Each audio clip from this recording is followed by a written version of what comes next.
une phrase que j'entends quasiment dans tous mes appels. Je voyais les signaux, mais je suis restée. Alors non, je ne vais pas te faire la liste de 20 red flags à la mode, parce que tu les connais déjà.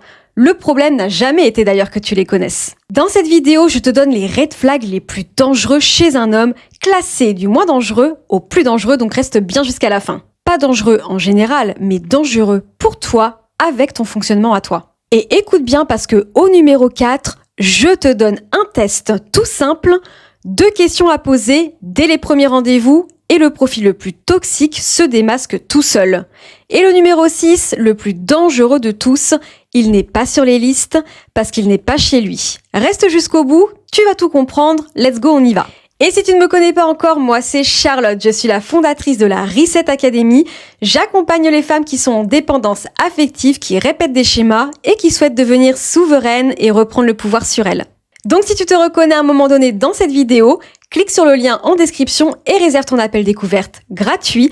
Quelqu'un de mon équipe ou moi-même, on décortique ta situation et on te dit si mon accompagnement est fait pour toi. C'est parti, on commence. D'abord, une chose importante. Cette vidéo, ce n'est pas une vidéo pour apprendre à te méfier des hommes. La grande majorité des hommes ne sont ni des manipulateurs, ni des dangers.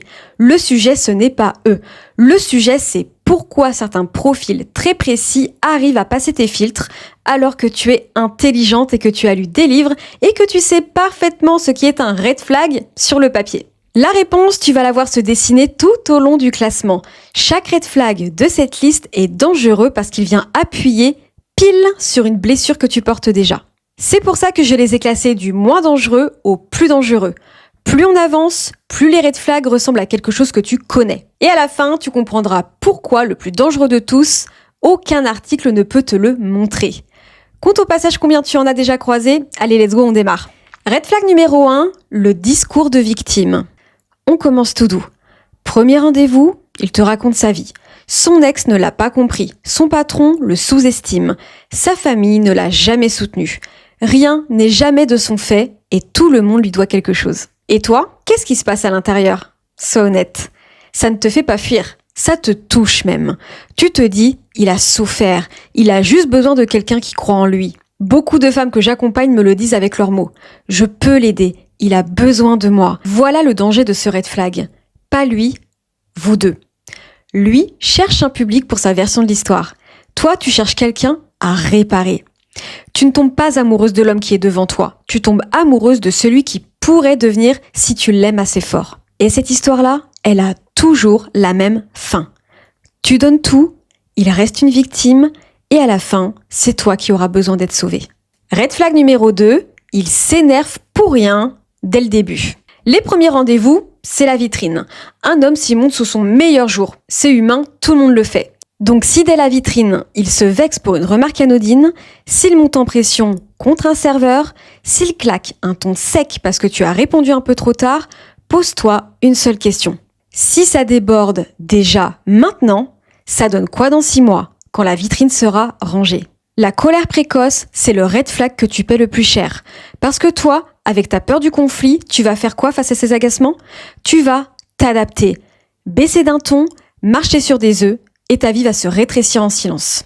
Red flag numéro 3, il ne respecte pas tes petits noms. Troisième red flag, et celui-là, presque personne ne le surveille parce qu'il se déguise en humour ou en insistance gentille. Tu dis « non merci, pas ce soir ». Il insiste. Tu dis « ça ne me fait pas rire ». Il continue de te chambrer sur ta façon de parler, sur ton corps, sur un complexe qu'il a repéré. Tu poses une petite limite, toute simple, et il la teste. Pas frontalement, juste un peu, pour voir. Retiens ça. Un homme qui ne respecte pas un petit nom ne respectera jamais les grands. Le petit nom, c'est le test d'entrée. Et le vrai danger, encore une fois, c'est la rencontre entre son insistance et ton fonctionnement. Parce que si tu es comme la plupart des femmes que j'accompagne, poser une limite, c'est déjà une épreuve. Elles me le disent en appel.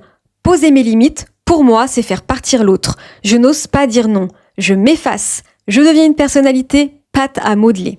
Alors, quand lui pousse et que toi tu cèdes pour ne pas faire d'histoire, il apprend quelque chose de très précis. Chez toi, les limites sont négociables.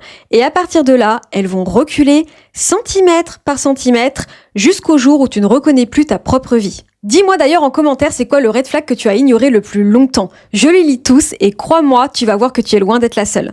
Petite pause avant les 3 plus dangereux qui suivent. Si tu t'es déjà reconnu dans un des scénarios, je veux que tu entendes un truc. Tu n'es pas naïve et tu n'es pas faible. Il y a une raison précise pour laquelle ces profils te trouvent et c'est exactement ce qu'on regarde ensemble dans mon appel découverte.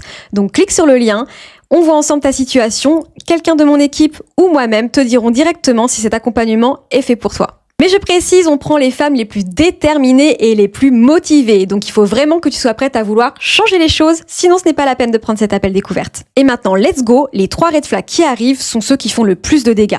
Red flag numéro 4, toutes mes ex sont folles. Ce 4e red flag entre dans la zone rouge, la manipulation. Alors, je te rassure tout de suite, je ne vais pas te refaire le couplet sur tous les manipulateurs, je sais que tu as déjà regardé au moins 100 vidéos là-dessus. Je vais te donner mieux. Le test. Le fameux test que je t'ai promis en intro. 2 questions dès les premiers rendez-vous. Question numéro 1. Comment ça s'est terminé avec ton ex? Question numéro 2. Et c'était quoi le problème dans cette histoire? Et là, tu ne dis plus rien, Mago. Tu écoutes. Un homme normal et sain va te répondre quelque chose d'imparfait, de nuancé. Oui, il a sa part. On s'est éloigné, j'ai ma part de responsabilité, je n'étais pas toujours facile. Un profil dangereux, lui, ne peut pas faire ça. Son récit n'a qu'un seul rôle disponible pour lui. Héros ou victime. Toutes ses ex sont folles, hystériques, instables, jalouses, enfin toute la farandole. Tout le monde l'a trahi. Il n'a jamais rien fait. Et écoute bien ce récit parce que c'est le portrait robot de comment il parlera de toi. Et je ne suis pas médium, mais je vais te dire exactement à quoi ressemble la suite si tu n'écoutes pas parce que je l'entends chaque semaine en appel. Ça devient, dès que je lui montre mon insécurité, il retourne la situation. C'était toujours de ma faute. J'ai fini par croire que la folle, c'était moi. Le manipulateur ne commence jamais par te manipuler, toi. Il commence par te raconter comment les autres l'ont fait souffrir. Red flag numéro 5, ta vulnérabilité le dérange. 5e red flag, le plus silencieux et pour toi pourtant le plus destructeur. Regarde ce qui se passe la première fois que tu montres une émotion vraie devant lui. Pas une conversation légère, un moment où tu es touché, où tu exprimes une peur, un besoin, une insécurité. Ce moment-là, c'est le vrai premier rendez-vous. Il n'y a que 3 réponses possibles. La réponse saine, il ne sait peut-être pas quoi dire, mais il reste, il écoute. Tu sens que ton émotion a le droit d'exister dans la pièce. La réponse red flag, ton émotion le dérange. Il se refroidit, il s'agace, il regarde ailleurs. Et surtout, il te renvoie que le problème, c'est toi. Tu es trop stressée, tu es trop anxieuse, tu demandes trop vite. Et la 3e réponse, la pire, celle qui doit te faire partir sans négocier, ta vulnérabilité l'amuse. Un petit sourire en coin quand tu craques. Une pique de plus, pile au moment où tu es à terre. Un homme que ta douleur laisse froid, c'est grave. Un homme que ta douleur amuse, ce n'est plus un red flag, c'est une alarme incendie. Ok, bon. 5 red flags, tu les as comptés et tu en as sûrement reconnu 2 ou 3. Mais maintenant, je vais te poser la question qui fâche. Si les listes suffisaient, pourquoi tu es encore là à regarder cette vidéo? Tu connaissais déjà la moitié de ces red flags. Certaines d'entre vous les connaissent même pendant la relation. Je t'entends le dire. J'ai su dès le départ que c'était un red flag, mais il a réveillé quelque chose en moi. Tout est dans cette phrase et c'est le red flag numéro 6. Red flag numéro 6, le plus dangereux n'est pas chez lui. Le red flag le plus dangereux, ce n'est pas un comportement de l'homme en face de toi. C'est un réglage à l'intérieur de toi, ce que ton système émotionnel te fait ressentir face à ces comportements. Je t'explique. Une femme qui a grandi dans la sécurité affective, quand elle croise un homme qui souffle le chaud et le froid, elle ressent de l'inconfort. C'est désagréable, donc elle s'éloigne. Simple. Basique, Orelsan, si tu m'entends. Et toi, face au même homme, tu ressens quoi? De l'intensité, des papillons, cette sensation que lui, il est différent. Les femmes que j'accompagne me le décrivent toutes pareilles. Ce chaud et ce froid permanent, c'est en train de me détruire. Et en même temps, plus je le sentais m'éviter, plus je m'accrochais. Je cours après les miettes parce que je m'accroche aux quelques moments où c'est vraiment bien. Pourquoi? Parce que ton système émotionnel ne cherche pas ce qui est bon pour toi. Il cherche ce qu'il connaît. Si tu as grandi avec un amour instable, conditionnel ou en pointillé, ton système a enregistré ça comme la définition de l'amour. Alors, l'homme prévisible, il ne déclenche pas ton alarme, il déclenche ta nostalgie. Le manque qu'il crée, tu l'appelles passion. L'anxiété qu'il provoque, tu l'appelles amour. Et l'homme stable, disponible, clair, lui, il ne te fait rien du tout. Tu te dis même qu'il t'ennuie. En vrai, c'est juste qu'il est illisible pour ton système parce qu'il ne ressemble à rien de ce que tu as connu. C'est ça le red flag numéro 6, un système émotionnel qui traduit le danger en désir. Les 5 red flags d'avant, tu peux les voir, alors que celui-là, c'est celui avec lequel tu regardes. Tant qu'il est là, tu reverras les 5 autres toute ta vie avec des visages différents. Alors maintenant, concrètement, qu'est-ce qu'on fait ? Je vais d'abord te dire ce qui ne marche pas. Apprendre encore plus de red flags, ça ne marche pas. Tu es déjà incollable. Te promettre que la prochaine fois tu vas partir au premier signal, ça ne marche pas non plus. Parce que le jour venu, ce n'est pas ta tête qui décide. C'est ton système émotionnel qui ressent les papillons et ta tête qui trouve les excuses après. Il a eu une enfance difficile. C'est différent, je ne vais pas le juger là-dessus. Comprendre ne suffit pas. Si comprendre suffisait, tu aurais fui au premier red flag depuis longtemps. Ce qui marche, c'est de recoder la traduction elle-même, d'aller réapprendre à ton système émotionnel, pas à ton mental, que l'amour n'est pas censé faire mal, que l'imprévisible n'est pas la passion, c'est du danger, que le calme n'est pas de l'ennui, c'est de la sécurité. C'est un travail précis et ça se fait au niveau émotionnel. Et c'est exactement ce que je fais avec les femmes que j'accompagne. Et le jour où cette traduction est recodée, il se passe quelque chose de magique. Tu n'as plus besoin de liste. L'homme qui souffle le chaud et le froid ne te fascine plus, il te fatigue. Tu le vois pour ce qu'il est en une soirée. Et l'homme stable arrête de t'ennuyer parce que ton système sait enfin lire ce qu'il propose. La paix.